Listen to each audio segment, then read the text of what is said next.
വിദ്യാർത്ഥികൾ നൽകിയ വ്യാജ പീഡന പരാതിയിൽ 10 വർഷങ്ങൾക്ക് ശേഷം അധ്യാപകന് നീതി. മൂന്നാർ ഗവൺമെന്റ് കോളേജിലെ ഇക്കണോമിക്സ് വിഭാഗം മേധാവിയായിരുന്ന ആനന്ദ് വിശ്വനാഥിനെയാണ് തൊടുപുഴ അഡീഷണൽ സെഷൻസ് കോടതി വെറുതെ വിട്ടത്.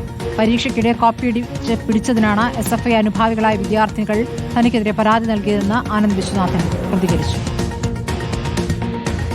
2014 MA എക്കണോമിക്സ് 2ാം സെമസ്റ്റർ പരീക്ഷ നടക്കുന്നത്. മൂന്നാർ ഗവൺമെന്റ് കോളേജിലെ പരീക്ഷാ ഹാളിൽ നടന്ന കോപ്പിയടി കൈയോടെ പിടികൂടി. ഇതിന്റെ പ്രതികാരത്തിൽ വിദ്യാർത്ഥിനികൾ പീഡന പരാതി നൽകി.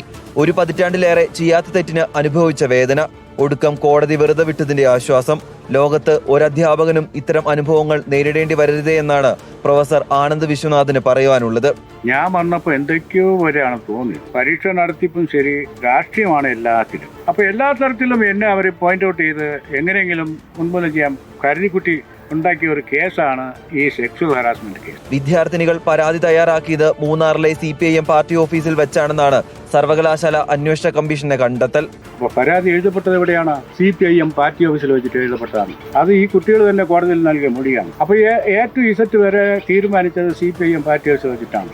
തന്നെ കൊടുക്കാൻ കോളേജ് പ്രിൻസിപ്പളും മുൻ ദേവികുളം MLA S രാജേന്ദ്രനും അടക്കമുള്ളവർ കൂട്ടുനിന്നുവെന്നും അധ്യാപകൻ പറയുന്നു. സന്തോഷത്തിന്റെയും സമാധാനത്തിന്റെയും തിരുവോണം അടുക്കുമ്പോൾ നീതി ലഭിച്ചതിന്റെ സന്തോഷത്തിലാണ് മറയൂർ സ്വദേശിയായ പ്രൊഫസർ ആനന്ദ് വിശ്വനാഥൻ. റിപ്പോർട്ടർ, ഇടുക്കി.